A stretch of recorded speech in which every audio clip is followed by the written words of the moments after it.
Hello എല്ലാവർക്കും നമസ്കാരം. Tech P S സിയുടെ പുതിയ ഒരു വീഡിയോ ക്ലാസ്സിലേക്ക് എല്ലാവർക്കും സ്വാഗതം. ഇപ്പം നമുക്കിനി വരാൻ പോകുന്ന JCI അല്ലെ, നമ്മുടെ Kerala khadi and village industries, അതോടൊപ്പം തന്നെ KS കാർഡ് ബാങ്ക് അസിസ്റ്റന്റ്. അപ്പൊ ഈ ഒരു പരീക്ഷയിലൊക്കെ ഏറ്റവും പ്രധാനപ്പെട്ടതായിട്ട് നമ്മൾ പഠിക്കേണ്ടതായിട്ടുള്ള ഒരു ഭാഗമാണ് സഹകരണ നിയമങ്ങളെ കുറിച്ച് അല്ലെ, കോപ്പറേറ്റീവ് ലെജിസ്ലേഷനെ കുറിച്ച് അറിഞ്ഞിരിക്കണം. ഇന്ത്യയിലെ സഹകരണ നിയമങ്ങളെ കുറിച്ചും കേരളത്തിലെ സഹകരണ നിയമത്തെ കുറിച്ചും നമുക്ക് അറിയണം. അതിന്റെ ഒരു ചരിത്രമൊക്കെ നമുക്കൊന്ന് പരിശോധിക്കാം കേട്ടോ. ഓൾറെഡി നമുക്ക് ഒരു മൊഡ്യൂളിൽ പറയുന്നുണ്ട് കേട്ടോ. Okay, cooperative legislation in India and in Kerala. Already ഒരു മൊഡ്യൂളിൽ നമുക്ക് ഇതിനെ കുറിച്ച് പറയുന്നുണ്ട്. അപ്പൊ നമുക്ക് ജസ്റ്റ് ഒന്ന് മനസ്സിലാക്കണം എന്തൊക്കെയാണ് അവർ ഉദ്ദേശിക്കുന്നത്, ഏതൊക്കെ കാര്യങ്ങളാണ് പഠിക്കേണ്ടത് അല്ലെ, പ്രാധാന്യം നൽകേണ്ട ഏരിയസ് ഏതൊക്കെയാണെന്നൊക്കെ നമുക്കൊന്ന് മനസ്സിലാക്കണം. നോക്കിയേ, ഈ ഒരു നമ്മുടെ കഴിഞ്ഞ എന്താ പറയാ കേരള ബാങ്കിന്റെയും JCIയുടെ ഒക്കെ സിലബസിൽ വന്നതാണ് cooperative legislation in India and in Kerala. അപ്പൊ അവിടെ evolution of cooperative legislation in India, ഇപ്പൊ ഇന്ത്യയിലെ സഹകരണ നിയമത്തിന്റെ ഒരു എവല്യൂഷൻ. ഇപ്പം 1904 ആക്ട് വരുന്നുണ്ട്, പിന്നെ 1912 ആക്ട് വരുന്നുണ്ട്, പിന്നെ 1919 transfer of cooperation as a provincial subject അല്ലെ, പ്രൊവിൻഷ്യൽ അല്ലെങ്കിൽ സ്റ്റേറ്റ് സബ്ജക്ട് ആക്കിയ കാര്യങ്ങളെ കുറിച്ച് പഠിക്കാനുണ്ട്. പിന്നെ എന്താണ് നാഷണൽ ഡെവലപ്മെന്റ് കൗൺസിൽ അല്ലെ, NDC റെസൊല്യൂഷൻ 1956, എന്താണ് model cooperative societies bill, model cooperative societies bill 1991 by planning commission, trend towards parallel cooperative law, അതുമായി ബന്ധപ്പെട്ട Andhra Pradesh mutually aided cooperative societies act 1995. അപ്പൊ അങ്ങനെ കുറെ കാര്യങ്ങൾ. പിന്നെ നമ്മുടെ എന്താണ് കേരളത്തിലെ നിയമങ്ങളെ കുറിച്ചും പഠിക്കാനുണ്ട്, KCS ആക്ട്. അപ്പൊ ഇവിടെ നമുക്ക് ഓൾറെഡി കുറച്ച് കാര്യങ്ങൾ ഇമ്പോർട്ടൻസോടെ പഠിക്കാനുണ്ട്. ഞാൻ ഇന്നത്തെ ഈ ഒരു വീഡിയോ ക്ലാസ്സിൽ അതിന്റെ 1904 ആക്ടിനെ കുറിച്ചാണ് ഇന്ന് വിശേഷിപ്പിക്കാൻ പോകുന്നത്. 1904 ഞാൻ പറഞ്ഞു, നിങ്ങൾ കാര്യങ്ങൾ മനസ്സിലാക്കി തന്നെ പഠിക്കുക. ഒരു ഹിസ്റ്ററിയാണ്, എങ്ങനെയാണ് ഇന്ത്യയിൽ സഹകരണ നിയമം വന്നത് എന്ന് നമുക്കൊന്ന് അറിഞ്ഞിരിക്കണം അല്ലെ, കോപ്പറേറ്റീവ് മൂവ്മെന്റ് ഇൻ ഇന്ത്യ എന്ന് നമുക്ക് അറിഞ്ഞിരിക്കണം. നമ്മൾ ആദ്യം മനസ്സിലാവും, ഒന്ന് രണ്ട് കാര്യങ്ങൾ ഞാൻ പറയാം, അതിനുശേഷം 1904 ആക്ടിലേക്ക് പോകാം കേട്ടോ. ഓൾറെഡി ഇത് നമുക്ക് വേറൊരു ക്ലാസ്സിൽ എടുത്തു തരും. കോപ്പറേറ്റീവ് മൂവ്മെന്റ് ഇൻ ഇന്ത്യ എന്ന് പറഞ്ഞ ഒരു ടോപ്പിക് ഒരു ക്ലാസ്സിൽ നമ്മൾ ഓൾറെഡി എടുത്തു തരും. നമ്മുടെ ക്ലാസ്സസ് ഒക്കെ ആപ്പ് ത്രൂ ആണ് കേട്ടോ. അതിന്റെ ക്ലാസ്സും കാര്യങ്ങളൊക്കെ ആപ്പിൽ നമ്മൾ റെക്കോർഡ് ചെയ്ത് വെച്ചിട്ടുണ്ട്. അപ്പൊ ഞാൻ പറഞ്ഞ ഇന്ന് ഡിസ്കസ് ചെയ്യാൻ പോകുന്ന 1904 ആക്ട് ആണ്. അപ്പൊ അതിലേക്ക് വന്ന ഒരു നാൾ വഴി നമുക്ക് ഒന്ന് പരിശോധിക്കേണ്ടതായിട്ടുണ്ട്. അപ്പം നമുക്കറിയാം, ആദ്യം ഈ കോപ്പറേറ്റീവ് മൂവ്മെന്റ് അല്ലെങ്കിൽ സഹകരണ പ്രസ്ഥാനം അത് രൂപം കൊള്ളുന്നത് എവിടെയായിരുന്നു? ഇംഗ്ലണ്ടിലായിരുന്നു അല്ലെ. ഇംഗ്ലണ്ടിലാണ് ഈ സഹകരണ പ്രസ്ഥാനം രൂപം കൊള്ളുന്നത്. ഇംഗ്ലണ്ടില് അതൊരു പീപ്പിൾസ് മൂവ്മെന്റ് എന്നൊക്കെ വിശേഷിപ്പിക്കാം. ഓക്കെ, അതായത് ജനങ്ങൾ സ്വമേധയാ മുൻപോട്ട് നേരിട്ട് ഇറങ്ങി വന്ന് അവർ സ്വന്തമായിട്ട് രൂപീകരിച്ച ഒരു പ്രസ്ഥാനം എന്നാണ് ഇതിനെക്കുറിച്ച് നമ്മൾ വിശേഷിപ്പിക്കുന്നത്. ഓക്കെ, എന്താണ് ഒരു പീപ്പിൾസ് മൂവ്മെന്റ്. എന്നാൽ ഇന്ത്യയിലേക്ക് വരുമ്പോൾ സ്ഥിതിഗതികൾ നേരെ വിപരീതമാകുകയാണ്. കാരണം ഒരു പരിധി വരെ എല്ലാ രാജ്യങ്ങളിലും ഈ സഹകരണ പ്രസ്ഥാനം പടർന്നു പന്തലിച്ചു. അപ്പോൾ ഒരു പരിധിവരെ ഈ പ്രശ്നങ്ങൾ, പട്ടിണി, പരിവട്ടം തുടങ്ങിയ പ്രശ്നങ്ങളൊക്കെ കംപ്ലീറ്റ് ആയിട്ടല്ല, കുറേശ്ശെയൊക്കെ ഒന്ന് മാറ്റാൻ ആ ഒരു സഹകരണ പ്രസ്ഥാനത്തിന് കഴിഞ്ഞു എന്നുള്ളത് വളരെ ഇമ്പോർട്ടന്റ് ആണ്.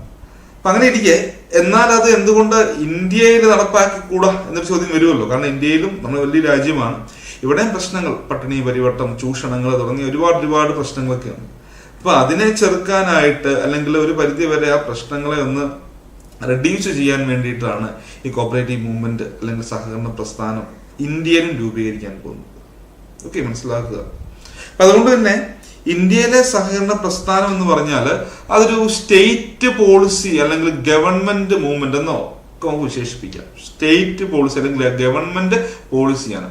എന്തുകൊണ്ടാണ് സ്റ്റേറ്റ് പോളിസി അല്ലെങ്കിൽ ഗവൺമെന്റ് പോളിസി എന്നതിനെ വിശേഷിപ്പിക്കുന്നത് ചോദിച്ചു കഴിഞ്ഞാൽ, ഗവൺമെന്റ് മുൻകൈ എടുത്താണ് ഇന്ത്യയിൽ സഹകരണ പ്രസ്ഥാനങ്ങൾ രൂപീകരിച്ചിട്ടുള്ളത്. അപ്പൊ പല രാജ്യങ്ങളിലും ഗവൺമെന്റ് മുൻകൈ എടുത്ത് ചെയ്യുന്നതുണ്ട്. അതോടൊപ്പം തന്നെ ജനങ്ങൾ സ്വമേധയാ മുൻപോട്ട് ഇറങ്ങുന്ന രൂപീകരിക്കുന്നുണ്ട്. അപ്പൊ ഇന്ത്യയിൽ അതൊരു ഗവൺമെന്റ് പോളിസി അല്ലെങ്കിൽ സ്റ്റേറ്റ് പോളിസിയാണ്. ഇൻ ദ വേൾഡ്, ലോകത്തിൽ അതൊരു ഓർത്ത് വെച്ചേക്കുക, ഒരു പീപ്പിൾസ് മൂവ്മെന്റ് ആണ്, വോളണ്ടറി മൂവ്മെന്റ് ആണ്. ജനങ്ങൾ സ്വമേധയാ മുൻപോട്ട് ഇറങ്ങി വന്ന് രൂപീകരിച്ച പ്രസ്ഥാനമാണ്. അപ്പം ഇവിടെ ഇനിയും കുറച്ച് കാര്യങ്ങൾ നമുക്ക് മനസ്സിലാക്കാനുണ്ട്. അപ്പം ഞാൻ പറഞ്ഞു, ഇന്ത്യയിലെ ഗവൺമെന്റ് പോളിസിയാണ് നമ്മൾ ഓർത്ത് വെച്ചേക്കുക. പിന്നെ നമുക്ക് ഏറ്റവും പ്രധാനപ്പെട്ടതായിട്ട് ഇന്ത്യയിൽ വലിയൊരു വിപ്ലവം നടന്നായിരുന്നു, അല്ലെങ്കിൽ ഒരു റൈറ്റ് എന്ന് പറയാം അല്ലെ, 1874 ഡെക്കാൻ റീജിയൻ, ഡെക്കാൻ. അപ്പൊ അത് നമുക്ക്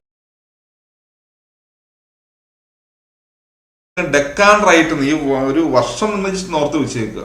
ഓക്കെ, പറയുന്നത് ഇങ്ങനെയാണ്, ഇൻ 1874 അല്ലെ, ഡെക്കാൻ റീജിയനിൽ എന്ത് ചെയ്യുകയാണ്, ഒരു റയറ്റ്, ഒരു വിപ്ലവം എന്ത് ചെയ്യുകയാണ്, പൊട്ടിപ്പുറപ്പെടുകയാണ്. എന്തിനെതിരെന്ന് വെച്ചാൽ ഈ മണി ലെൻഡേഴ്സ് ഉണ്ടല്ലോ, മണി ലെൻഡേഴ്സ്, അത് പൈസ കൊടുക്കുന്ന വട്ടിപ്പലിശയ്ക്കൊക്കെ കൊടുക്കുന്നവർ പറയാം, മണി ലെൻഡേഴ്സിന്റെ അവരുടെ ചൂഷണങ്ങൾക്കെതിരെ ഓർത്ത് വെച്ചേക്കുക, മണി ലെൻഡേഴ്സിന്റെ ചൂഷണങ്ങൾക്കെതിരെയാണ് ഈ ഒരു വിപ്ലവം പൊട്ടിപ്പുറപ്പെടുക എന്നുണ്ട്. നമുക്ക് ഒരുപാട് വിശദമായിട്ട് പഠിക്കുന്ന കാര്യമില്ല. ജസ്റ്റ് നിങ്ങൾ എന്ത് ചെയ്താൽ മതി, അതിന്റെ ആ ഒരു വർഷം ഒന്ന് ഓർത്തിരുന്നാൽ മതി. ഓക്കെ, ഇപ്പൊ നമ്മൾ പഠിക്കാനുണ്ട് ഡെക്കാൻ റയറ്റ് കേട്ടോ. ആ വർഷം ജസ്റ്റ് ഒന്ന് ഓർത്ത് വെച്ചേക്കുക. മേ ബി നമ്മളോട് ചോദിച്ചാൽ നമ്മൾ ഇത് ഡെക്കാൻ റയറ്റ് ഏത് വർഷമാണെന്ന് ചോദിച്ചാൽ 1874. 1874 ഡെക്കാൻ റയറ്റ് പൊട്ടിപ്പുറപ്പെടുന്നത്. അപ്പം ഇതിനെ ഒന്ന് തണുപ്പിക്കാനായിട്ട് ഒരു നിയമം എത്രയും പെട്ടെന്ന് തന്നെ വരികയാണ് അല്ലെ. ഡെക്കാൻ അഗ്രികൾച്ചർ റിലീഫ് ആക്ട് വരികയാണ്. ഈ പ്രശ്നങ്ങൾ പൊട്ടിപ്പുറപ്പെടുവിച്ചു. ഇപ്പൊ പറയുന്നുണ്ട് എന്താണ്, ഈ ഒരു പ്രശ്നങ്ങൾ അല്ലെങ്കിൽ വളരെ വലിയ പ്രശ്നങ്ങളാണ്. ഇപ്പൊ ഇതിനെ ഒന്ന് റെഡ്യൂസ് ചെയ്യണം അല്ലെ, ഇതിനെ ഒന്ന് റെഡ്യൂസ് ചെയ്യണം. അപ്പൊ അങ്ങനെയാണ് എന്ത് ചെയ്യുന്നത്, ഡെക്കാൻ അഗ്രികൾച്ചറൽ റിലീഫ് ആക്ട് പാസ്സാക്കുന്നത്. അത് നിങ്ങൾ ആ വർഷം ഒന്ന് ഓർത്ത് വെച്ചേക്കുക. ഡെക്കാൻ അഗ്രികൾച്ചറൽ റിലീഫ് ആക്ട് കേട്ടോ. ഡെക്കാൻ അഗ്രികൾച്ചർ റിലീഫ് ആക്ട് പാസ്സാക്കുകയാണ് 1879 ഓർത്ത് വെച്ചേക്കുക. 1879 പക്ഷെ അതുകൊണ്ടൊന്നും കാര്യങ്ങൾ അങ്ങോട്ട് റെഡിയായില്ല. വീണ്ടും വളരെ പ്രധാനപ്പെട്ട 2 നിയമങ്ങൾ കൂടെ ഇന്ത്യയിൽ ഫോം ചെയ്യുന്നുണ്ട്. വളരെ പ്രധാനപ്പെട്ട 2 നിയമങ്ങൾ കൂടെ. അപ്പൊ നിങ്ങൾക്ക് ചിലപ്പോൾ ഇത് അറിയായിരിക്കും, ഈ നിയമങ്ങളെ കുറിച്ച് നിങ്ങൾ കേട്ടിട്ടുണ്ടായിരിക്കും. 1883 1884 2 നിയമങ്ങൾ കൂടെ ഇന്ത്യയിൽ ഫോം ചെയ്യുന്നുണ്ട്. അതിൽ ആദ്യം വന്ന നിയമമാണ് ലാൻഡ് ഇംപ്രൂവ്മെന്റ് ലോൺ ആക്ട്. എന്താണ് മക്കളെ, ആ ലാൻഡ് ഓർത്ത് വെച്ചേക്കുക, ലാൻഡ് ഇംപ്രൂവ്മെന്റ് ലോൺ ആക്ടും അതിനുശേഷം വന്ന ആക്ടാണ് അഗ്രികൾച്ചറൽ ലോൺ ആക്ട് കേട്ടോ. Agricultural loan act. ഓക്കെ, 1883 84 2 നിയമങ്ങൾ വന്നു. ലാൻഡ് ഇംപ്രൂവ്മെന്റ് ലോൺ ആക്ടും അഗ്രികൾച്ചറൽ ലോൺ ആക്ടും. അപ്പൊ ഇതിനെ നമുക്ക് തക്കാവി ലോ എന്ന് പറയാം. ഇപ്പോഴും ചില കുട്ടികളുടെ ഡൗട്ടാണ്, 1883 എന്താണ് ഇംപ്രൂവ്മെന്റ് ലോൺ ആക്ട് വരുന്നു, 84 അഗ്രികൾച്ചർ ലോൺ ആക്ട് വരുന്നു. ഇവ രണ്ടും കൂടെ ചേർന്ന് 85 പല ക്ലാസ്സുകളിലും കുട്ടികൾ ഡൗട്ട്സ് ചോദിക്കാറുണ്ട്.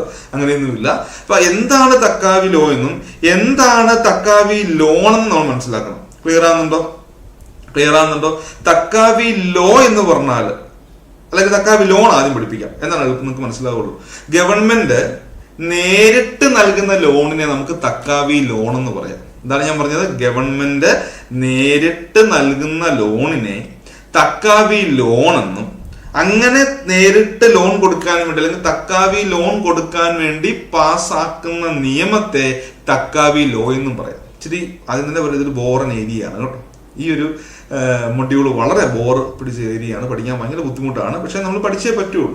മാക്സിമം നമുക്ക് രസകരമായിട്ടൊക്കെ നോക്കാം കേട്ടോ. ഇമ്പോർട്ടന്റ് പോയിന്റ്സ് ഒക്കെ പറയാം. ഇപ്പൊ ഗവൺമെന്റ് നേരിട്ട് നൽകുന്ന ലോണിനെ തക്കാവി ലോൺ എന്നും, അങ്ങനെ നേരിട്ടല്ല തക്കാവി ലോൺ കൊടുക്കാൻ, അതായത് നേരിട്ട് ലോൺ കൊടുക്കാൻ വേണ്ടി പാസ്സാക്കുന്ന നിയമത്തെ തക്കാവി ലോ എന്നും പറയാം. ക്ലിയർ ആകുന്നെന്ന് ഞാൻ വിചാരിച്ചു. തക്കാവി ലോൺ എന്താണ്, തക്കാവി ലോ എന്താണ് നിങ്ങൾക്ക് മനസ്സിലാക്കുക. ഇത്രയാണ് വളരെ പ്രധാനപ്പെട്ട കാര്യം അല്ലേ. അപ്പൊ വീണ്ടും അവിടെ അപ്പൊ ഇത്രയും കാര്യം മനസ്സിലാക്കി വെച്ചേക്കുക. ഏതൊക്കെ ഞാൻ പറഞ്ഞത്, ഡെക്കാൻ റൈറ്റ് പറഞ്ഞു, ഡെക്കാൻ അഗ്രികൾച്ചർ റിലീഫ് ആക്ട് പറഞ്ഞു, പിന്നെ പറഞ്ഞു എന്താണ് land improvement loan act, agriculture loan act. ഇനി നമുക്ക് പഠിക്കാനുള്ള വർഷം എന്ന് പറഞ്ഞാൽ ഇങ്ങനെ ഇരിക്കെ വീണ്ടും വർഷങ്ങൾ മുൻപോട്ട് പോയി. നമ്മളിപ്പോഴും ചരിത്രത്തിലേക്ക് വരുന്നതേ ഉള്ളൂ. അങ്ങനെ ഇരിക്കെ ഞാൻ പറഞ്ഞു ലോകത്തെല്ലായിടത്തും സഹകരണ പ്രസ്ഥാനം ഏകദേശം സക്സസ് ആയി വരികയാണ്. അപ്പോൾ അങ്ങനെ ചരിത്രത്തിൽ പറയുന്നത് മദ്രാസ് പ്രൊവിൻസിലും ഈ സഹകരണ പ്രസ്ഥാനങ്ങളെ അല്ലെങ്കിൽ രൂപീകരിക്കാൻ വേണ്ടി അന്നത്തെ ആരാണ്, മദ്രാസ് ഗവർണർ, ഓർത്തു വെക്കണം കേട്ടോ. അന്നത്തെ മദ്രാസ് ഗവർണർ 1892 മദ്രാസ് ഗവർണർ ആരായിരുന്നു? അന്നത്തെ മദ്രാസ് ഗവർണർ ആരായിരുന്നു? ലോർഡ് വെൻലോക്ക് ആണ്. ലോർഡ് വെൻലോക്ക് അല്ലെങ്കിൽ വെൻലോക്ക് പ്രഭു എന്ന് പറയാം. Lord Wenlock. PSC നിങ്ങൾ പഠിച്ചിട്ടുള്ളതായിരിക്കും അല്ലെ.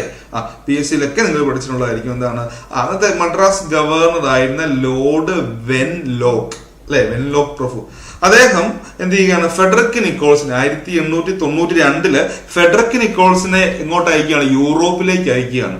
എന്തിനു വേണ്ടി ചോദിച്ചാൽ സഹകരണ പ്രസ്ഥാനങ്ങളെ കുറിച്ച് പഠിക്കാനായിട്ട് നമ്മുടെ വെൻലോക്ക് പ്രഭു, മദ്രാസ് ഗവർണർ ആയിട്ടുള്ള വെൻലോക്ക് പ്രഭു ഫെഡറിക് നിക്കോൾസ് എന്ന് പറഞ്ഞാൽ എന്താണ് അദ്ദേഹത്തെ വിശേഷിപ്പിക്കുന്നത്, father of Indian cooperative movement എന്നാ പറയുക അല്ലെ. Father of Indian cooperative movement. Federico Augustus Nicholson എന്ന് പറയുന്നത്. ഫെഡറിക് അഗസ്റ്റസ് നിക്കോൾസൺ അല്ലെ, father of Indian cooperative movement ആണ്. ഇന്ത്യൻ സഹകരണ പ്രസ്ഥാനത്തിന്റെ പിതാവായിട്ട് കണക്കാക്കുന്ന ഫെഡറിക് നിക്കോൾസനെയാണെന്ന് ഓർത്ത് വെച്ചത്. അദ്ദേഹം ഫിഷറീസ് ഡിപ്പാർട്ട്മെന്റിന്റെ ഹെഡായിരുന്നു. ഓക്കെ, മദ്രാസ് പ്രൊവിൻസിലെ ആ ഫിഷറീസ് ഡിപ്പാർട്ട്മെന്റിലെ ഹെഡായിരുന്നു.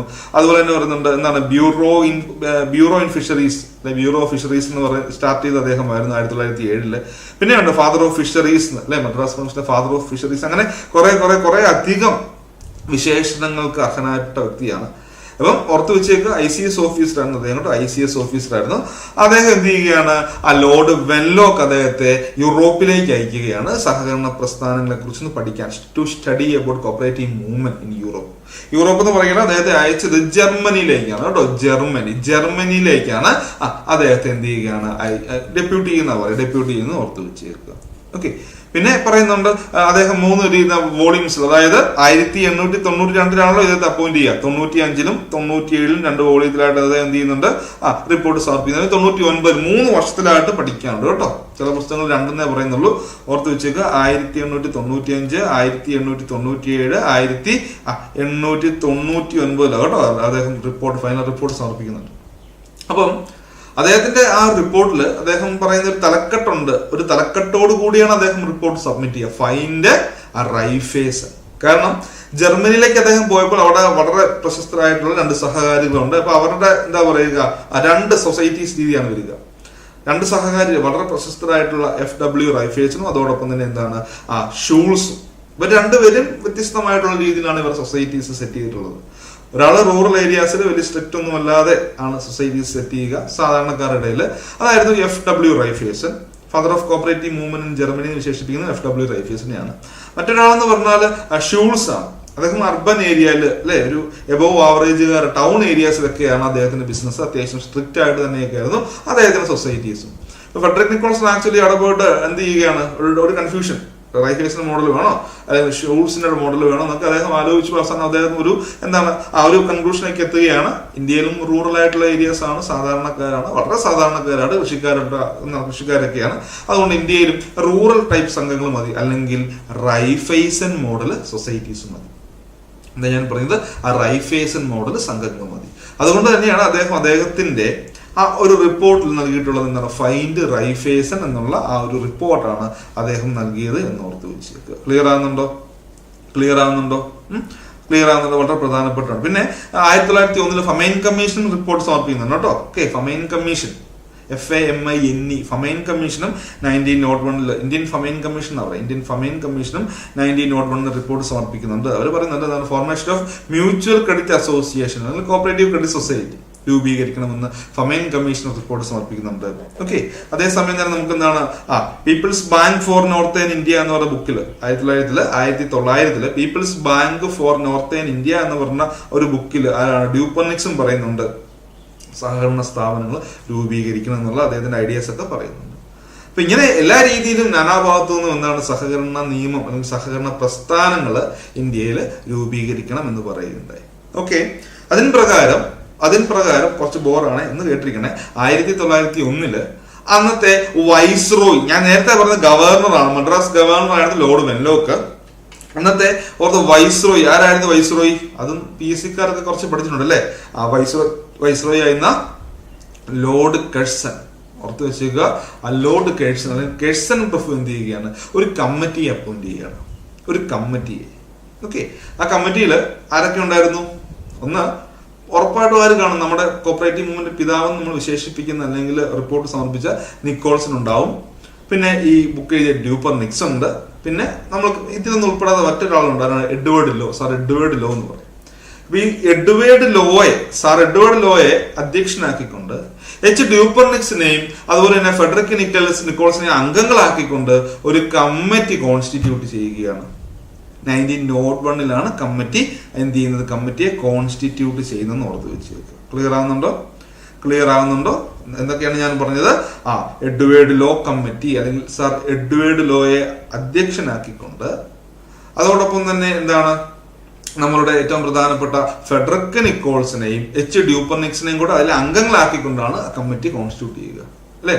1901 കമ്മിറ്റി കോൺസ്റ്റിറ്റ്യൂട്ട് ചെയ്യുന്നത്. 1904 കമ്മിറ്റി റിപ്പോർട്ട് സബ്മിറ്റ് ചെയ്തു. ഇപ്പം ആ കമ്മിറ്റിയുടെ റിപ്പോർട്ടിൽ എന്താണ് പറഞ്ഞത്? ശുപാർശ കോപ്പറേറ്റീവ് ലെജിസ്ലേഷനാണ്. ദാറ്റ് മീൻസ് ഇന്ത്യയിലെ സഹകരണ സ്ഥാപനങ്ങളൊക്കെ തുടങ്ങുന്നതിന് മുൻപായിട്ട് ഇതിനെ റെഗുലേറ്റ് ചെയ്യാൻ വേണ്ടി ഒരു നിയമം വേണം. വേണ്ടേ? ഒരു നിയമം ഇല്ലാത്ത കാര്യങ്ങളോടുമില്ല. അതുകൊണ്ടാണ് cooperative legislation, formation of cooperative legislation. അപ്പൊ ആ ഒരു റിപ്പോർട്ടിന് ഇപ്പൊ നിങ്ങൾക്ക് ഏകദേശം ഒരു നാളുവഴി ഒരു ചരിത്രം മനസ്സിലായെന്ന് വിചാരിക്കുന്നു. ഓൾറെഡി ഞാൻ ഇതിന്റെ തന്നെയായിട്ട് ക്ലാസ്സസ് തരാം കേട്ടോ. ഓക്കെ, ഓരോ കാര്യങ്ങളും ഉൾപ്പെടുത്തി തരാം. പക്ഷെ ഇപ്പൊ ജസ്റ്റ് ഇത്ര ഒന്ന് കേട്ടിരിക്കുക. അപ്പൊ ഈ ഒരു രീതിയിലാണ് 1904 നിയമം പാസ്സാക്കുന്നത്. ക്ലിയർ ആകുന്നുണ്ടോ? ആലോചിച്ച് നോക്കിയേ. ഡെക്കാൻ റൈറ്റ് വരുന്നോട് ആലോചിച്ച് നോക്കി നിങ്ങൾക്ക് മനസ്സിലാവും. അങ്ങനെ ഇന്ത്യയിലെ ആദ്യത്തെ സഹകരണ നിയമം, ഫസ്റ്റ് കോപ്പറേറ്റീവ് ലോ അല്ലെ first cooperative legislation in India, അതാണ് 1904 1904 ആക്ട് എന്ന് ഓർത്ത് വെച്ചേക്കുക. ഓക്കെ, അങ്ങനെയെങ്കിൽ നമുക്ക് 1904 ആക്ട് ഒന്ന് പഠിച്ചാലോ? പഠിക്കാം. ഓക്കെ, അപ്പൊ അവിടെ മനസ്സിലാക്കേണ്ടത് ആക്ടിന്റെ പേരിന്റെ അകത്ത് ക്രെഡിറ്റ് എന്നുള്ള ഒരു വാക്കിന് പ്രാധാന്യമുണ്ട് കേട്ടോ. കോപ്പറേറ്റീവ് ക്രെഡിറ്റ് സൊസൈറ്റീസ് ആക്ട് 1904 എന്ന് ഓർത്ത് വെച്ചേക്കുക. കോപ്പറേറ്റീവ് ക്രെഡിറ്റ് സൊസൈറ്റീസ് ആക്ട് 1904 ഓർത്ത് വെച്ചിരിക്കുക. നമ്മുടെ ആക്ടിന്റെ പേരെന്താണ്? Cooperative credit societies act. അതിൽ നിങ്ങൾ ഈ ക്രെഡിറ്റ് എന്നുള്ള പദം ഒന്ന് മനസ്സിൽ ഒന്ന് ഓർത്തിരിക്കുക. കാരണം ഇതിന്റെ ഇടയ്ക്ക് ഞാൻ ക്രെഡിറ്റിന്റെ കുറച്ച് കാര്യങ്ങൾ പറയും. ഓക്കെ അല്ലേ? അപ്പൊ അങ്ങനെയെങ്കിൽ നമ്മൾ പഠിക്കാൻ പോവാണ് കോപ്പറേറ്റീവ് ക്രെഡിറ്റ് സൊസൈറ്റീസ് ആക്ട് 1904. പഠിക്കാം. ഓക്കെ, ഒന്നാമത്തെ പോയിന്റ് ആണ് the first cooperative legislation in India, Act 10 of 1904 passed on 25th March 1904. ഇപ്പൊ എന്താ പറയുക? First cooperative legislation in India, ഇന്ത്യയിലെ ആദ്യത്തെ സഹകരണ നിയമമാണ് അല്ലെ. Act 10 of 1904. അപ്പൊ ആക്ട് 10 of 1904 എന്ന് പറഞ്ഞാല് 1904 10ാമതായിട്ട് പാസ്സാക്കിയ നിയമം. അതാണ് ആക്ട് 10 of 1904 എന്നത് കൊണ്ട് അർത്ഥമാക്കുക. ക്ലിയർ ആക്കണേ. ഫസ്റ്റ് കോപ്പറേറ്റീവ് ലെജിസ്ലേഷൻ നിങ്ങൾ പഠിക്കുന്ന പോയിന്റ്സുകൾ ഒന്ന്, ഫസ്റ്റ് കോപ്പറേറ്റീവ് ലെജിസ്ലേഷൻ ഒന്നാമത്തെ സഹകരണ നിയമമാണ് ഇന്ത്യയിൽ. പിന്നെ പറഞ്ഞ ആക്ട് 10 of 1904 എന്ന് പറഞ്ഞാൽ 1904 10ാമത്തെ നിയമം. അതായത് ഒരു വർഷം ഒരുപാട് നിയമങ്ങൾ പാസ്സാക്കും. അതില് 1904 10ാമതായിട്ട് പാസ്സാക്കിയ നിയമമാണ് cooperative credit societies act. Okay, അതിന്റെ ഡേറ്റ് ആണ് എന്നാണ് മക്കളെ 25th March 1904. ഇപ്പൊ 25 March 1904 ഈ ആക്ട് പാസ്സാക്കിയത്. ഫസ്റ്റ് കോപ്പറേറ്റീവ് ലെജിസ്ലേഷൻ അല്ലെ, ഫസ്റ്റ് കോപ്പറേറ്റീവ് ലെജിസ്ലേഷൻ ഓർത്ത് വെച്ചേക്കുക. ആക്ട് നമ്പർ 10 ആണെന്ന് ഓർത്ത് വെച്ചേക്കുക. 25/3/1904 ഈ ആക്ട് പാസ്സാക്കിയതെന്ന് ഓർത്ത് വെച്ചേക്കുക. കെയിം ഇൻ ടു ഫോഴ്സ് എന്നാണ് 25/3/1904 ഓർത്ത് വെച്ചേക്കുക. ഇവിടെ അടുത്ത പോയിന്റ് ആണ് 1904 ആക്ട് കണ്ടെയ്ൻഡ് ഓൺലി 29 സെക്ഷൻസ്. 1904 ആക്ടില് ആകെ 29 വകുപ്പുകൾ മാത്രമേ ഉള്ളൂ, 29 സെക്ഷൻസ് മാത്രമേ ഉള്ളൂ അല്ലെ. എത്ര സെക്ഷനാ? ഇപ്പൊ KCS ആക്ടിൽ 110 സെക്ഷനാ. ആലോചിച്ച് നോക്കുക. അന്നത്തെ 1904 ആക്ടിൽ വെറും 29 സെക്ഷൻസ്. ഓക്കെ, മൂന്നാമത്തെ പോയിന്റിൽ പറയുകയാണ് only 10 persons required to form a society as per the 1904 Act. അപ്പൊ 1904 ആക്ട് പ്രകാരം വെറും 10 പേര് മതി കേട്ടോ. ഓക്കെ, ഓൺലി 10 persons മതി, ഓൺലി 10 പേര് മതി എന്ന് ഓർത്ത് വെച്ചേക്കുക. ഒരു കണ്ടീഷൻ ഓർത്ത് വെച്ചാൽ 18 വയസ്സ് വേണം. ഓക്കെ, 18 വയസ്സ് വേണം. ഓക്കെ, ഏജ് എത്രയാണ്? 18 വയസ്സ്. അത് ഓർത്ത് വെച്ചേക്കുക. 18 ഏജ്. 18 വയസ്സുള്ള above the age of 18 year. 18 വയസ്സിൽ കൂടുതലുള്ള ആർക്കും അല്ലെ, 18 വയസ്സിൽ കൂടുതലുള്ള 10 പേരുണ്ടെങ്കിൽ എന്ത് ചെയ്യാൻ? നമുക്ക് കോപ്പറേറ്റീവ് ക്രെഡിറ്റ് സൊസൈറ്റീസ് ആക്ട് 1904 പ്രകാരം സംഘം രൂപീകരിക്കാം. അപ്പൊ നമ്മൾ ഇവിടെ നോക്കണം. ഇവിടെ ഞാൻ പറഞ്ഞു, രണ്ടാമത്തെ പോയിന്റിൽ പറഞ്ഞു 1904 ആക്ട് കണ്ടെയ്ൻഡ് ഓൺലി 29 സെക്ഷൻ, അതായത് വെറും 29 സെക്ഷൻസ് മാത്രമേ ഉള്ളൂ. പിന്നെ നോക്കിയേ, 1904 act was implemented without having any rule. ഇവിടെ ചട്ടമൊന്നുമില്ല, ഓൾറെഡി നിയമം മാത്രമേ ഉള്ളൂ, റൂൾസ് ഇല്ല എന്ന് ഓർത്ത് വെച്ചേ കേട്ടോ. 1904 act was implemented without having any rule. ഇവിടെ എന്താണ്? ചട്ടങ്ങളില്ല. ഓക്കെ, ചട്ടങ്ങളില്ല. ചട്ടം എന്ന് പറഞ്ഞാൽ റൂളാണ് കേട്ടോ. ആക്ട് എന്ന് പറഞ്ഞാൽ നിയമമാണ്, വകുപ്പുകളാണ്. അപ്പൊ 29 വകുപ്പുകൾ മാത്രമേ ഉള്ളൂ. ഇവിടെ എന്തില്ല? ചട്ടങ്ങളില്ല. ഇപ്പൊ KCS ആക്ട് നോക്കിയാൽ 110 സെക്ഷനും 201 റൂളും നിലവിൽ KCS. അപ്പൊ അങ്ങനെ പറയാൻ ആലോചിച്ച് വെറും 29 സെക്ഷൻ, ചട്ടങ്ങൾ അല്ലെങ്കിൽ റൂൾസ് ഒന്നുമേ ഇല്ലെന്ന് ഓർത്ത് വെച്ച്. അപ്പൊ അടുത്തൊരു പോയിന്റ് മനസ്സിലാക്കണം. The 1904 act was based on British friendly societies act 1896 എന്നും കൂടെ ഓർത്ത് വെച്ചേക്കുക. അപ്പൊ എന്താണ് 1896 അല്ലെ 1896 ബ്രിട്ടീഷ് ഫ്രണ്ട്ലി സൊസൈറ്റീസ് ആക്ടിനെ ബേസ് ചെയ്തുകൊണ്ടാണ് അല്ലെങ്കിൽ അതിന്റെ അടിസ്ഥാനത്തിലാണ് 1904 ആക്ട് നമ്മൾ എന്ത് ചെയ്തിട്ടുള്ളത്, രൂപീകരിച്ചിട്ടുള്ളതെന്ന് ഓർത്ത് വെച്ചേക്കുക. അതും ഒരു വളരെ പ്രധാനപ്പെട്ട പോയിന്റ് ആണ് കേട്ടോ. അതും ഒരു വളരെ പ്രധാനപ്പെട്ട പോയിന്റ് ആണ്. ക്ലിയർ അല്ലേ? ബ്രിട്ടീഷ് ഫ്രണ്ട്ലി സൊസൈറ്റീസ് ആക്ട് 1896 അടിസ്ഥാനപ്പെടുത്തിക്കൊണ്ടാണ് 1904 ആക്ട് ഫ്രെയിം ചെയ്തിട്ടുള്ളത് എന്ന് ഓർത്ത് വെച്ചിരിക്കുക. Okay, British friendly societies act. ആരാണ് British friendly societies act frame ചെയ്തെന്ന് ചോദിച്ചാൽ ഓർത്ത് വെച്ചിരിക്കുക, British friendly societies act frame ചെയ്തത് ഹെൻറി വോൾഫ് ആണ് കേട്ടോ. ആരാണ് മക്കളെ? ഹെൻറി വോൾഫ് എന്ന് ഓർത്ത് വെച്ചാൽ ഹെൻറി വോൾഫ് ആണ്. പിന്നെ അദ്ദേഹം വളരെ പ്രധാനപ്പെട്ട ഒരു ബുക്ക് എഴുതിയിട്ടുണ്ട്, corporation in India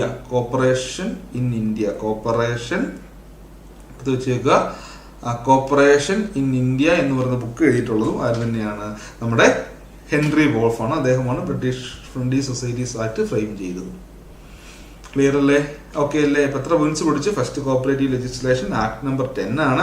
25 March 1904 പാസ്സാക്കിയത്. 29 sections ഉണ്ടായിരുന്നുള്ളൂ. 10 വ്യക്തികൾ വേണം, 18 വയസ്സിൽ കൂടുതലുള്ള 10 പേഴ്സൺസ് വേണം. പിന്നെ പറയുന്നുണ്ട് ഒരു ചട്ടങ്ങളൊന്നുമില്ല, റൂൾസ് ഒന്നുമില്ല.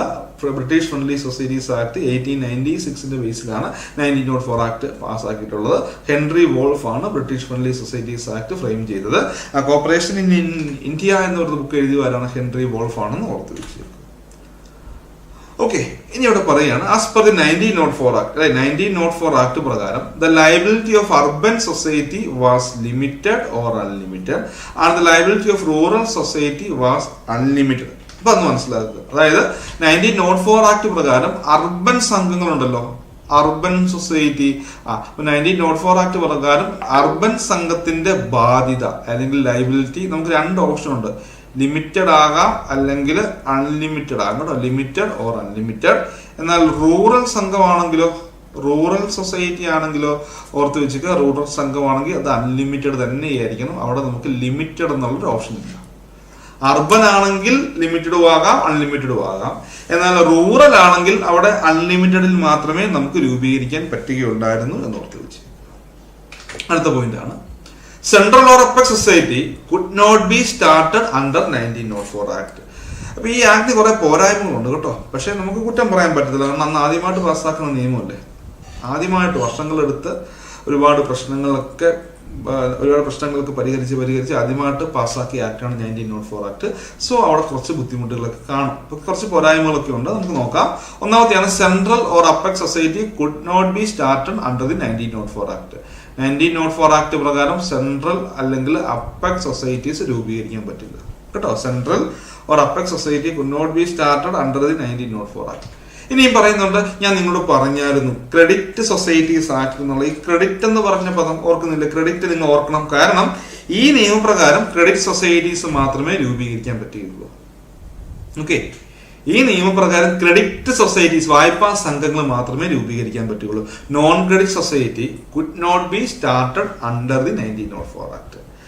ഓർത്ത് വെച്ചേക്കുക, 1904 ആക്ട് പ്രകാരം ഓൺലി ക്രെഡിറ്റ് സൊസൈറ്റീസ് മാത്രമേ രൂപീകരിക്കാൻ പറ്റുകയുള്ളൂ. നോൺ ക്രെഡിറ്റ് സംഘങ്ങൾ പറ്റില്ല. അപ്പൊ ഇൻഡിവിഡ്വൽ ആണെങ്കിൽ കുറെ സംഭവങ്ങൾ പറ്റില്ല. ഏതൊക്കെ പറ്റില്ല? അപ്പെക്സ് സൊസൈറ്റി പറ്റില്ല, പിന്നെ സെൻട്രൽ സൊസൈറ്റി പറ്റില്ല, നോൺ ക്രെഡിറ്റ് സംഘങ്ങൾ പറ്റില്ല അല്ലേ. പിന്നെ പറയുന്നത് അടുത്ത point, no financing society was allowed to form under the 1904 act. 1904 act പ്രകാരം ഫിനാൻസിംഗ് സൊസൈറ്റീസ്, ധനസഹായ സൊസൈറ്റി എന്ന് പറയും അല്ലെ, ആ ഫിനാൻസിംഗ് സൊസൈറ്റീസ് രൂപീകരിക്കാൻ പറ്റില്ല. ഇപ്പം അപ്പെക്സ് പറ്റില്ല, സെൻട്രൽ പറ്റില്ല, നോൺ ക്രെഡിറ്റ് പറ്റില്ല, ഫിനാൻസ് സംഘം പറ്റില്ല അല്ലെ. ഇതൊന്നും 1904 ആക്ട് പ്രകാരം രൂപീകരിക്കാൻ പറ്റില്ല. അപ്പൊ നമ്മൾ അടുത്ത വിശേഷിപ്പിക്കുന്നത് cooperative movement in India was started in the year 1904. അത് കറക്റ്റ് അല്ലേ? ഇന്ത്യയിലെ സഹകരണ പ്രസ്ഥാനങ്ങൾ അല്ലെ, സഹകരണ പ്രസ്ഥാനം കോപ്പറേറ്റീവ് മൂവ്മെന്റ്, ഇന്ത്യയിലെ സഹകരണ പ്രസ്ഥാനം സ്റ്റാർട്ട് ചെയ്തത് 1904 ഓർത്ത് വെച്ചേക്കണം. 1904 നിയമം വരുന്നത്, ഒരു നിയമം. നിയമം പ്രകാരമായിരുന്നു സൊസൈറ്റി സ്റ്റാർട്ട് ചെയ്യേണ്ടത്. Cooperative movement in India was started in the year 1904 ഓർത്ത് വെച്ചത്. അടുത്തത് പറയുന്നത് 1904 act was famous for its simplicity and elasticity. 1904 act വളരെ ഫേമസ് ആണ്. എന്തിന്? For its simplicity and elasticity എന്നാണ് പറയുന്നത്. വളരെ സിമ്പിൾ ആണ് അല്ലെ. കാരണം എന്തുകൊണ്ടാണെന്ന് വെച്ചാൽ കൂടുതൽ നിയമക്കുരുക്കുകളില്ല. ഈ വകുപ്പുകൾ കൂടുമ്പോഴാണ് കുരുക്കുകൾ കൂടുന്നത്. ശരിയല്ലേ? ഇവിടെ നമ്മൾ വെറും 29 സെക്ഷൻസിൽ പറഞ്ഞിട്ടുള്ള കാര്യങ്ങൾ മാത്രം സാറ്റിസ്ഫൈ ചെയ്താൽ മതി. ഓക്കെ അല്ലടാ? എന്താ പറയുക, ഇവിടെ 29 വകുപ്പുകളേ ഉള്ളൂ, റൂളൊന്നുമില്ല. ഈ 29 സെക്ഷൻസിൽ പറഞ്ഞിട്ടുള്ള കാര്യങ്ങൾ, അവിടുത്തെ വ്യവസ്ഥകൾ മാത്രം പാലിച്ചാൽ മതി. സോ അതുകൊണ്ടാണ് it was famous for its simplicity and elasticity എന്ന് പറയുന്നത്. ഓക്കെ, ഇനിയും പറഞ്ഞിടത്ത് cooperative idea took a concrete shape in 1904. ഇപ്പോൾ ഈ സഹകരണ ഈ ഐഡിയോളജി ഉണ്ടല്ലോ, അതിന് ഇന്ത്യയിൽ ഒരു കോൺക്രീറ്റ് ഷേപ്പ് കിട്ടി 1904 അതിന്റെ കാരണം 1904 നിയമം പാസ്സാക്കി. അടുത്ത 13ാമത്തെ പോയിന്റ്, അതൊന്ന് വളരെ ഒരു പ്രാധാന്യം കൊടുക്കണം കേട്ടോ, ഒരു ഇമ്പോർട്ടൻ്റ് പറയുന്നുണ്ട്.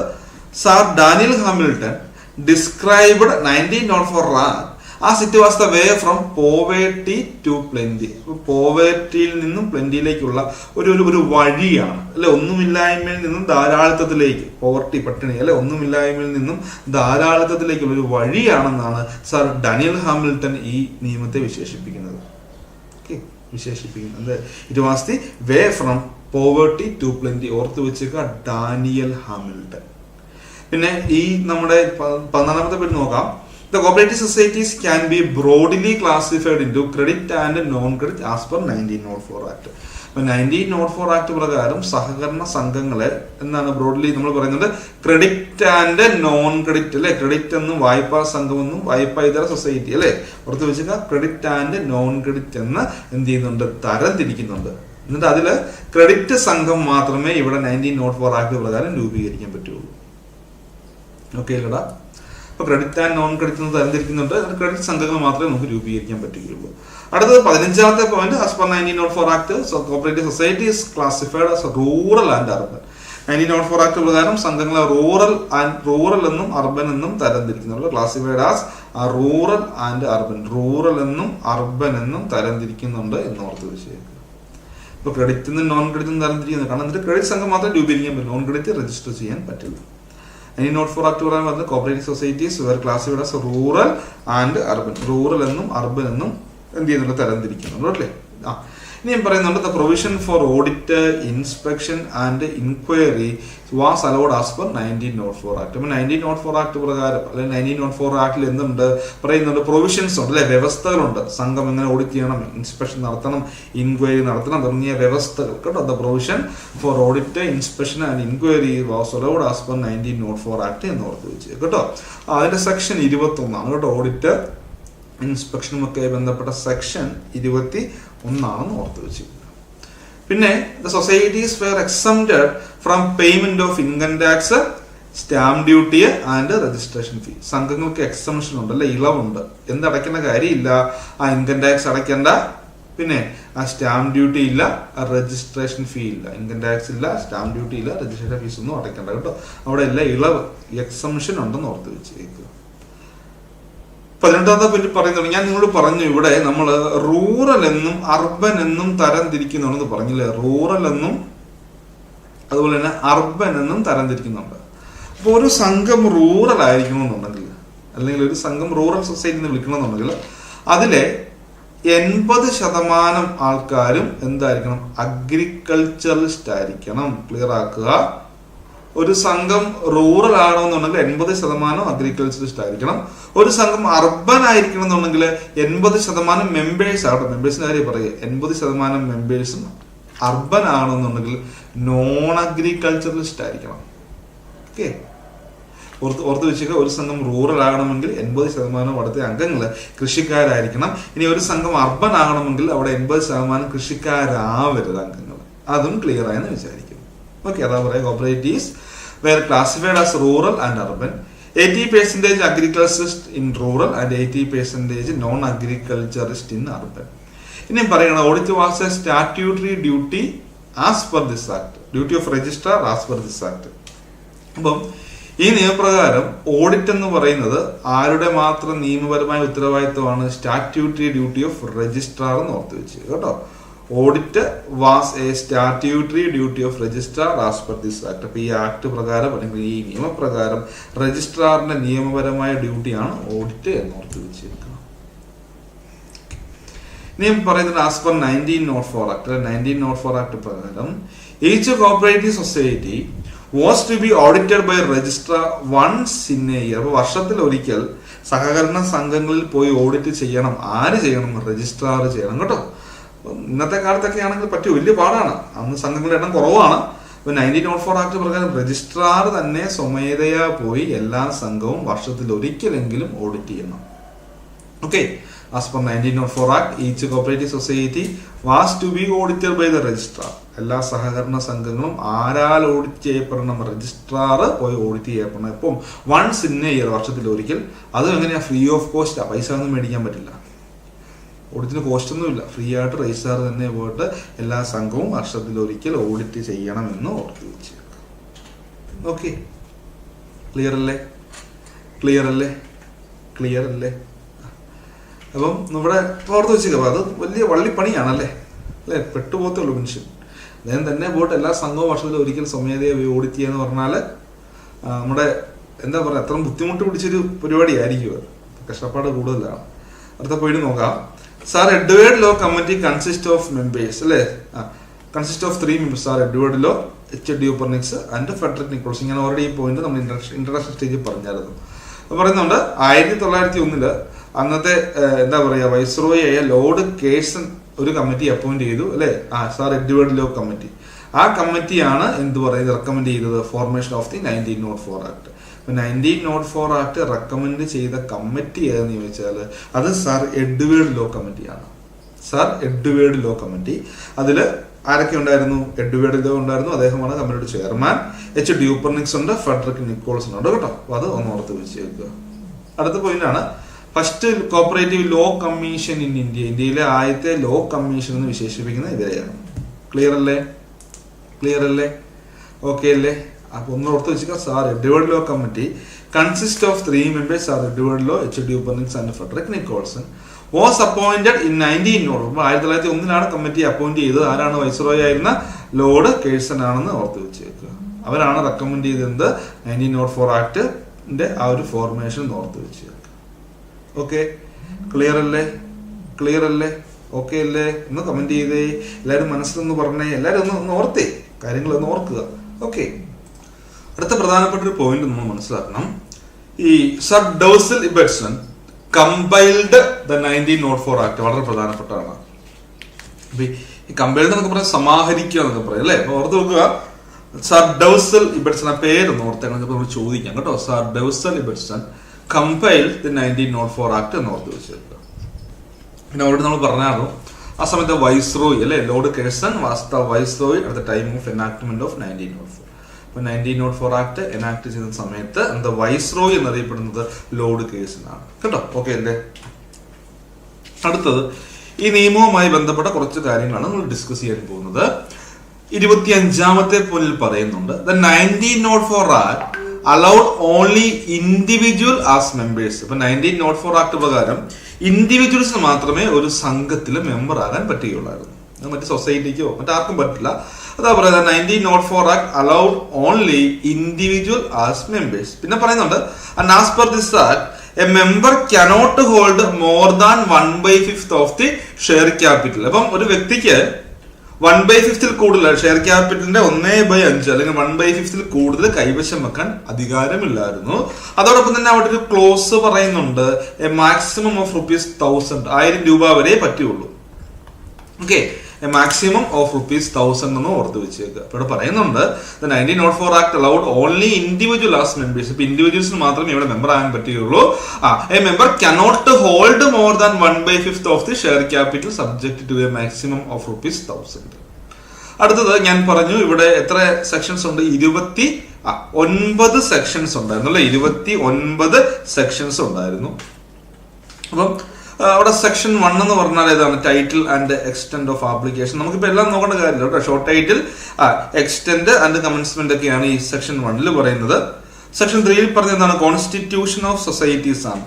സെക്ഷൻ 4 നമുക്ക് നോക്കണം കേട്ടോ. സെക്ഷൻ 4 പറയുന്നത് രജിസ്ട്രാറിനെ കുറിച്ചാണെന്ന് ഓർത്ത് വെച്ച്.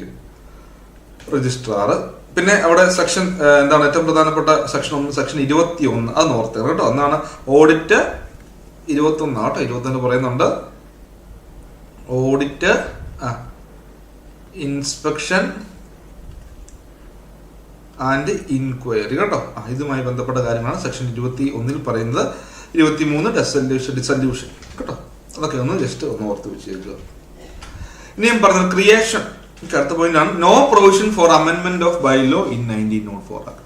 അപ്പൊ 1904 ആക്ടിന്റെ മറ്റൊരു പ്രത്യേകതയാണ് അവിടെ ബൈലോ അമെൻമെന്റ്. ബൈലോ എന്ന് പറയുന്നതാണ് നമുക്കറിയാം ഉപനിബന്ധന അല്ലെ, ഉപനിബന്ധന എന്നോ അല്ലെങ്കിൽ നിയമാവലി എന്നൊക്കെ വിശേഷിപ്പിക്കുന്നതാണ് ബൈലോ. ഒരു രീതിയിൽ നമുക്ക് ബൈലോ ഭേദഗതി ചെയ്യാനുള്ള വ്യവസ്ഥകൾ 1904 ആക്ടിൽ ഉൾപ്പെടുത്തിയിട്ടില്ലായിരുന്നു. നോ പ്രൊവിഷൻ ഫോർ അമെൻമെന്റ് of bylaw in 1904 act. 1904 act പ്രകാരം നമുക്ക് അവിടുത്തെ ബൈലോ ഉണ്ടല്ലോ, നിബന്ധന, ഉപനിബന്ധന അല്ലെങ്കിൽ നിയമാവലി, അത് ഭേദഗതി ചെയ്യാൻ പറ്റില്ലായിരുന്നു. ഓക്കെ അല്ലേ മക്കളെ? ഓക്കെ. അടുത്ത പോയിന്റ് ആണ് creation of the post of registrar and cooperative department is mentioned in the act 1904. അപ്പം ഈ രജിസ്ട്രാറിന്റെ പോസ്റ്റിനെ കുറിച്ചും പിന്നെ സഹകരണ ഡിപ്പാർട്ട്മെന്റിനെ കുറിച്ചൊക്കെ 1904 ആക്ടിൽ പരാമർശിച്ചിട്ടുണ്ടെന്ന് ഓർത്ത് വെച്ചേക്കുക. പിന്നെ പറയുന്നുണ്ട് ആസ് പെർ 1904 ആക്ട് പ്രകാരം 10% of profit transferred to charitable purpose. ഇപ്പൊ ചാരിറ്റബിൾ പർപ്പസിന് വേണ്ടി 10%, പ്രോഫിറ്റിന്റെ 10% വക മാറ്റണം കേട്ടോ, 10%. പിന്നെ as per 1904 act A society can accept deposit from members and government. ഇപ്പൊ മെമ്പേഴ്സിൽ നിന്നും ഗവൺമെന്റിൽ നിന്നും എന്ത് ചെയ്യാം, ഡെപ്പോസിറ്റ് സ്വീകരിക്കാം. പക്ഷെ മെമ്പേഴ്സിന് ആ പേഴ്സണൽ സെക്യൂരിറ്റിയുടെ, വ്യക്തിഗത ജാമ്യം അല്ലെ, പേഴ്സണൽ സെക്യൂരിറ്റിയുടെ അടിസ്ഥാനത്തിൽ ലോൺസും പ്രൊവൈഡ് ചെയ്യാമെന്ന് ഓർത്ത് വെച്ചേക്കും. ഓക്കെ. ഏകദേശം കുറച്ച് കാര്യങ്ങൾ നമ്മൾ ഡിസ്കസ് ചെയ്തു അല്ലെ. അതിനൊക്കെ പഠിക്കാനുള്ളത് 1912 ആക്ട് ആണ്. 1912 ആക്ട്. ഇപ്പൊ 1904 ആക്ടിന് ഒരുപാട് പ്രശ്നങ്ങളൊക്കെ ഉണ്ടായിരുന്നു. നമ്മൾ വായിച്ചൊക്കെ നമുക്ക് കുറെ പോരായ്മകളൊക്കെ കാണാം. അപ്പൊ ആ പോരായ്മകളെയൊക്കെ പരിഹരിച്ചുകൊണ്ടാണ് 1912 ആക്ട് വരുന്നത്. അപ്പൊ 1912 ആക്ടുമായി ബന്ധപ്പെട്ട കാര്യങ്ങൾ നമുക്ക് അടുത്ത ഒരു വീഡിയോ ആയിട്ട് പഠിക്കാം. അപ്പൊ ഇത്തരം കാര്യങ്ങൾ നിങ്ങൾക്ക് പ്രോപ്പർ ആയിട്ട് മനസ്സിലായെന്ന് വിചാരിക്കുന്നു. ഓക്കെ അല്ലേ? സംശയമൊന്നുമില്ലല്ലോ? മെമ്പേഴ്സിന് മാത്രമേ ലോൺ കൊടുക്കാൻ പറ്റുകയുള്ളായിരുന്നു. കുറെ അധികം കാര്യങ്ങളൊക്കെ നമ്മൾ പറഞ്ഞായിരുന്നല്ലേ, ഓഡിറ്റ്, ഇൻസ്പെക്ഷൻ, ഇൻക്വയറി ഒക്കെ പറയുന്നുണ്ട്. ഓക്കെ. അപ്പം ഇത്രയും കാര്യങ്ങൾ നിങ്ങൾ ഒന്ന് പ്രധാനപ്പെട്ടതായിട്ട് മനസ്സിലാക്കുക. ഇനിയും ഒരു കാര്യം കൂടെ ഞാൻ പറയുന്നുണ്ട് കേട്ടോ, ഒറ്റ കാര്യം കൂടെ, ഇത് അവസാനമായിട്ട് പറയാനിരിക്കുമായിരുന്നു. ഈ 1904 ആക്ട് വരുന്നതിന് മുൻപേ, പ്രയർ ടു 1904 ആക്ട്, അതായത് 1904 ആക്ട് പ്രാബല്യത്തിൽ വരുന്നതിന് മുൻപ് അന്ന് ഈ സൊസൈറ്റീസ് അല്ലെങ്കിൽ പറയുന്നുണ്ട് എന്താ പറയുക, ഈ നമ്മുടെ സൊസൈറ്റീസോ അല്ലെങ്കിൽ അസോസിയേഷനൊക്കെ ഏത് ആക്ടിന്റെ അണ്ടറിലാണ് രജിസ്റ്റർ ചെയ്തതെന്ന് ചോദിച്ചു കഴിഞ്ഞാൽ ആ കമ്പനീസ് ആക്ടിന്റെ അണ്ടറിലായിരുന്നു. ഏതിന്റെ അണ്ടറിലായിരുന്നു? Companies act 1882. 1904 ആക്ട് വരുന്നതിന് മുൻപ് ഇന്ത്യൻ കമ്പനീസ് ആക്ട് അല്ലെങ്കിൽ കമ്പനീസ് ആക്ട് 1882 അണ്ടറിലായിരുന്നു എന്ത് ചെയ്തിട്ടുള്ളത്, രജിസ്റ്റർ ചെയ്തിട്ടുള്ളത് എന്ന് ഓർത്ത് വെച്ചേക്കുക. അപ്പൊ അതിനുശേഷം 1904 ആക്ട് വന്നതിന് ശേഷം അതിൽ നമ്മൾ രജിസ്റ്റർ ചെയ്യുന്നു. ഇത്രയും കാര്യങ്ങൾ ഏകദേശം ഒക്കെ നിങ്ങൾക്ക് മനസ്സിലായി ഞാനങ്ങ് വിചാരിച്ചോട്ടെ. ഓക്കെ. അപ്പോൾ ഒരു അപ്ഡേറ്റ് കൊടുത്ത് തരാനാണ്. ഇപ്പൊ നമുക്ക് JCA എക്സാം, അതിൽ കേസ് കാർഡ്. അപ്പോൾ JCA ജൂനിയർ കോപ്പറേറ്റീവ് ഇൻസ്പെക്ടർ, അതുപോലെ തന്നെ ഖാദി ആൻഡ് വില്ലേജ് ബോർഡിലേക്കുള്ള JCA. ഓക്കെ. അതോടൊപ്പം തന്നെ നമ്മൾ കേസ് കാർഡ് തൊട്ട് ഞാൻ പറഞ്ഞു അസിസ്റ്റന്റ്, കേസ് കാർഡുമായി എനിക്ക് അസിസ്റ്റന്റ് പറഞ്ഞു, നല്ലൊരു പോസ്റ്റാണ്. അപ്പൊ ഈ 2 പരീക്ഷകൾക്കും കൂടെ നമുക്ക് ഒരുമിച്ച് തയ്യാറെടുക്കാൻ വേണ്ടി ഒരു കോംബോ ആയിട്ടാണ് ഇപ്പൊ നിങ്ങൾക്ക് ഇവിടെ കോഴ്സ് നമ്മൾ ഓഫർ ചെയ്യുന്നത് കേട്ടോ. കോംബോ ആയിട്ടാണ് JCA and case card combo offer ഇപ്പൊ നിങ്ങൾക്ക് ലഭ്യമാണ്. ഏകദേശം 7000 രൂപയുടെ കോഴ്സ് 3499 രൂപയ്ക്ക് നിങ്ങൾക്ക് ഇപ്പം ലഭ്യമാണ്. ഏറ്റവും മികച്ച അധ്യാപകർ തന്നെയാണ് ക്ലാസ് എടുക്കുന്നത്. Live and record classes, exam വരെ നിങ്ങൾക്ക് റെക്കോർഡ് ക്ലാസ്സസ്, ആ റെക്കോർഡുമായി ബന്ധപ്പെട്ട ലൈവ് നമ്മൾ പ്രൊവൈഡ് ചെയ്യും. പിന്നെ നിങ്ങൾക്ക് പഠിക്കാൻ പെട്ടെന്ന് പഠിക്കാൻ എളുപ്പത്തിൽ ഈ ക്യാപ്സ്യൂൾ നോട്ടുകളും പിന്നെ PDF സ്റ്റഡി മെറ്റീരിയൽസ് ഒക്കെ പ്രൊവൈഡ് ചെയ്യുന്നതാണ്. പിന്നെ ഡൗട്ട് ക്ലിയറൻസ് സെഷൻസും മെന്റർഷിപ്പും നമ്മൾ പ്രൊവൈഡ് ചെയ്യും. ടോപ്പിക് വൈസ് എക്സാം അല്ലെ, സിലബസ് ബേസ്ഡ് ആയിട്ട് തന്നെയുള്ള ടോപ്പിക് വൈസ്ഡ് എക്സാംസുകളൊക്കെ നമ്മൾ ഇവിടെ പ്രോപ്പറായിട്ട് പ്രൊവൈഡ് ചെയ്യുന്നതായിരിക്കും. അപ്പോൾ ഈ ഒരു ഓഫർ, ഇയർലി ബേഡ് ഓഫർ നിങ്ങൾ മനസ്സിലാക്കുക. 7000 രൂപയുടെ കോഴ്സ് ഏകദേശം 3499 രൂപയ്ക്ക് നിങ്ങൾക്ക് ലഭ്യമാണ്. കോഴ്സുമായി ബന്ധപ്പെട്ട കൂടുതൽ കാര്യങ്ങൾ അറിയാൻ വേണ്ടി 9961076915 അല്ലെങ്കിൽ 9074988079 അല്ലെങ്കിൽ 9074837273 നമ്പറിലേക്ക് നിങ്ങൾ കോൺടാക്ട് ചെയ്യുമ്പോൾ നമ്മുടെ ടീം നിങ്ങളുമായിട്ട് കൂടുതൽ കാര്യങ്ങളൊക്കെ ചർച്ച ചെയ്യുന്നതായിരിക്കും. ഓക്കെ. അപ്പോൾ എത്രയും പെട്ടെന്ന് തന്നെ നിങ്ങൾ കോഴ്സിൽ ജോയിൻ ചെയ്യുക. ഇന്നാപ്പിലൂടെ ആയിരിക്കും ക്ലാസ് കേട്ടോ, ആപ്പ് ത്രൂ ആണ് ക്ലാസ്. അതിൻ്റെ ലൈവ് ക്ലാസ്സസും നമ്മൾ പ്രൊവൈഡ് ചെയ്യും. അപ്പോൾ ഇത്തരം കാര്യങ്ങളാണ് നമ്മൾ ഇന്നത്തെ ഈ ഒരു ക്ലാസ്സിൻ്റെ. ഇപ്പോൾ 1904 ആക്ട് നിങ്ങൾ പഠിച്ചെന്ന് വിചാരിക്കുന്നു. അടുത്തൊരു ക്ലാസ്സിന് ഞാൻ 1912 ആക്ടും കൊണ്ട് വരുന്നതായിരിക്കും. ആ ആക്ടിവായിട്ടുള്ള കാര്യങ്ങൾ ഒരു വീഡിയോ ക്ലാസ്സിൽ നമ്മൾ പ്രൊവൈഡ് ചെയ്യുന്നതായിരിക്കും. അപ്പോൾ എല്ലാവരും നല്ല രീതിയിൽ പ്രോപ്പറായിട്ട് പഠിക്കുക, എല്ലാവരും വിജയിക്കുക, എന്തെങ്കിലും നല്ല രീതിയിൽ കേട്ടോ. എല്ലാവർക്കും നിങ്ങൾക്ക് ഇനി എന്തെങ്കിലും പുതിയ ക്ലാസ്സസ് ഒക്കെ വേണമെന്നുണ്ടെങ്കിൽ താഴെ നിങ്ങൾ കമൻറ്റ് ചെയ്യുക.